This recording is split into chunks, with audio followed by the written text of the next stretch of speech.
Viewers, आज के video में हम देख रहे हैं कक्षा 10वीं हिंदी रेमेडियल बुक का सॉल्यूशन। और आज हम इसमें पेज नंबर 29 के एक वाक्य में उत्तर लिखिए वाले प्रश्न करेंगे। तो पेज नंबर 29, 30 और 31 पेजों के एक वाक्य वाले प्रश्नों का फुल सॉल्यूशन हम करेंगे। इसके बाद के प्रश्नों को हम अगले वीडियो में करेंगे और इस प्रकार से हम पूरी ही बुक सॉल्यूशन करेंगे। इसके साथ ही 10वीं के इम्पोर्टेंट क्वेश्चन के वीडियो भी चैनल पर आ रहे हैं।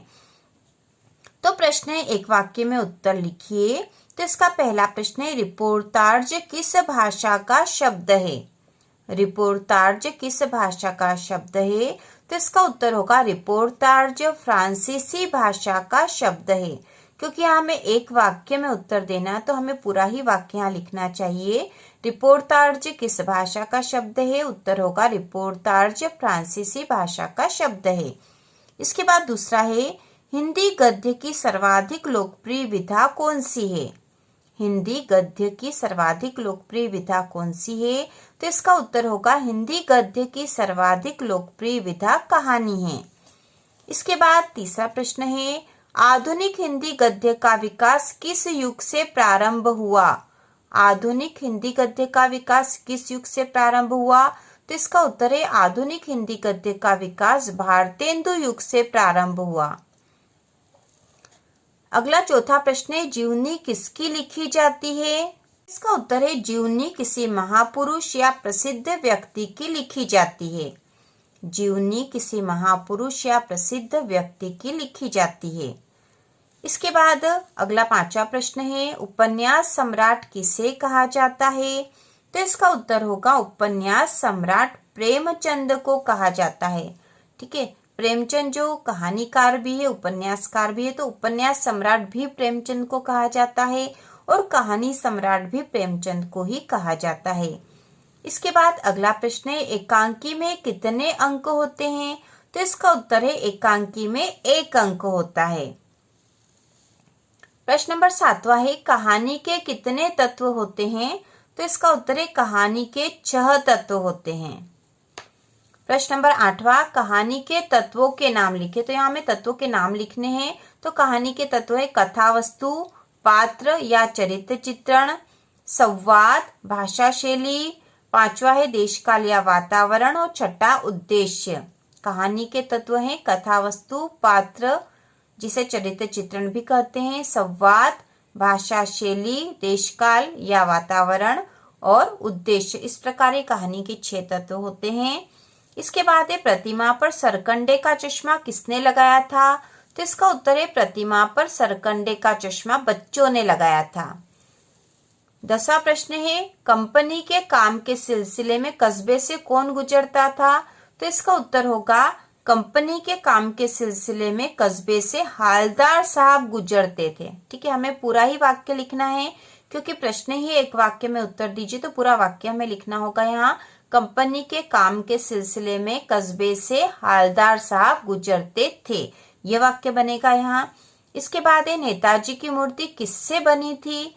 तो इसका उत्तर है नेताजी की मूर्ति संगमरमर से बनी थी। अगला प्रश्न है, दिल्ली चलो नारा किसने दिया था? तो इसका उत्तर है दिल्ली चलो नारा नेताजी सुभाष चंद्र बोस ने दिया। ठीक है, दिया था। दिल्ली चलो नारा नेताजी सुभाष चंद्र बोस ने दिया था। इसके बाद है, कस्बे में कितने स्कूल थे? तो इसका उत्तर होगा कस्बे में 2 स्कूल थे। ठीक है, कस्बे में 2 स्कूल थे, एक लड़कियों का स्कूल था और एक लड़कों का स्कूल था। प्रश्न नंबर 14 है, मूर्ति की ऊंचाई कितनी थी? तो इसका उत्तर है मूर्ति की ऊंचाई 2 फुट थी। अगला 15 नंबर का प्रश्न है, नगर पालिका ने नेताजी की मूर्ति किससे बनवाई? तो इसका उत्तर है कस्बे के हाई स्कूल के ड्राइंग मास्टर से बनवाई। तो इसका पूरा उत्तर इस प्रकार से होगा, नगर पालिका ने नेताजी की मूर्ति कस्बे के हाई स्कूल के ड्राइंग मास्टर से बनवाई। इसके बाद प्रश्न नंबर 16 है, नेताजी की मूर्ति में क्या कमी थी? नेताजी की मूर्ति में क्या कमी थी? तो इसका उत्तर है नेताजी की मूर्ति का चश्मा नहीं था। ठीक है, नेताजी की मूर्ति में क्या कमी थी कि उसमें चश्मा बना हुआ नहीं था। इसके बाद 17 नंबर का जो प्रश्न है वह है, कैप्टन चश्मे वाले की क्या विशेषता थी? कैप्टन चश्मे वाले की क्या विशेषता थी? तो इसका उत्तर है कैप्टन चश्मे वाला स्वतंत्रता संग्राम सेनानियों का सम्मान करता था। कैप्टन चश्मे वाला स्वतंत्रता संग्राम सेनानियों का सम्मान करता था, इसीलिए वह मूर्ति पर चश्मा भी लगा देता था, क्योंकि नेताजी की जो सभी फोटो और ये रहती है उस पर चश्मा लगा हुआ रहता था, लेकिन वहाँ कस्बे में जो मूर्ति बनाई हुई थी उसमें चश्मा नहीं था, इसलिए कैप्टन चश्मे वाले ने चश्मा लगा दिया था। इसके बाद है चश्मे वाले की देशभक्ति के सामने कौन नतमस्तक था? तो इसका पूरा वाक्य हम लिखेंगे, चश्मे वाले की देशभक्ति के सामने हालदार साहब नतमस्तक थे।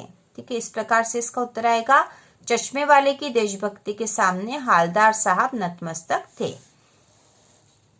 इसके बाद 19 नंबर का जो प्रश्न है, चश्मा लेखक की नजर में किसका प्रतीक है?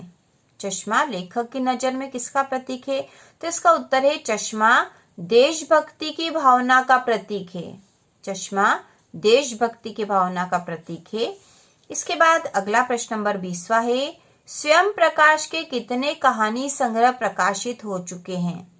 स्वयं प्रकाश के कितने कहानी संग्रह प्रकाशित हो चुके हैं? तो इसका उत्तर है स्वयं प्रकाश के 13 कहानी संग्रह प्रकाशित हो चुके हैं। ठीक है, 13। इसके बाद है बाल गोविंद भगत सिर पर क्या पहनते थे? तो इसका उत्तर है कबीर पंथियों सी कनफटी टोपी पहनते थे। लेकिन हम पूरा ही वाक्य लिखेंगे, बाल गोविंद भगत सिर पर कबीर पंथियों सी कनफटी टोपी पहनते थे। यह पूरा उत्तर होगा इसका। इसके बाद अगला 22 नंबर का जो प्रश्न है, कलम का जादूगर किसे कहा जाता है? तो इसका उत्तर है कलम का जादूगर रामवृक्ष बेनीपुरी को कहा गया है। कलम का जादूगर रामवृक्ष बेनीपुरी को कहा जाता है, यह आएगा। कलम का जादूगर रामवृक्ष बेनीपुरी को कहा जाता है। इसके बाद है बाल गोविंद भगत कबीर को क्या मानते थे? तो इसका उत्तर होगा बाल गोविंद भगत कबीर को साहब मानते थे। अगला प्रश्न है भादों के महीने में कैसा मौसम होता है? तो इसका उत्तर होगा भादों के महीने में वर्षा का मौसम होता है। ठीक है, हमें पूरा ही वाक्य लिखना है, भादों के महीने में वर्षा का मौसम होता है। इसके बाद अगला है कबीर के गीतों को कौन गाता था? तो इसका उत्तर होगा कबीर के गीतों को बाल गोविंद भगत गाते थे। कबीर के गीतों को बाल गोविंद भगत गाते थे। इसके बाद 26 नंबर का जो प्रश्न है, बाल गोविंद भगत की प्रभातियां किस माह से शुरू होकर किस माह तक चलती थी? तो इसका उत्तर होगा बाल गोविंद भगत की प्रभातियां कार्तिक माह से शुरू होकर फागुन माह तक चलती थी। बाल गोविंद भगत की प्रभातियां कार्तिक माह से शुरू होकर फागुन माह तक चलती थी। इसके बाद 27 नंबर पे जो प्रश्न है, बाल गोविंद भगत की आयु लगभग कितनी थी? तो इसका उत्तर है बाल गोविंद भगत की आयु लगभग 60 वर्ष थी। बाल गोविंद भगत की आयु लगभग 60 वर्ष थी। तो एक वाक्य वाले प्रश्नों के उत्तर और पेज नंबर 31 तक हमने कर लिए हैं। इसके आगे के जो पेज है हम अगले वीडियो में तैयार करेंगे।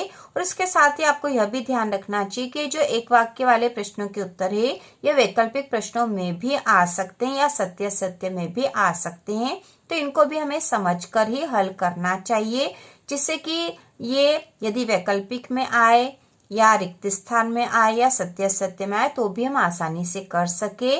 तो इस प्रकार से हम कक्षा 10वीं रेमेडियल बुक का फुल सॉल्यूशन कर रहे हैं, क्योंकि इम्पोर्टेंट क्वेश्चन है इसमें। और इसके साथ ही 10वीं वार्षिक परीक्षा की तैयारी भी हम अब करेंगे।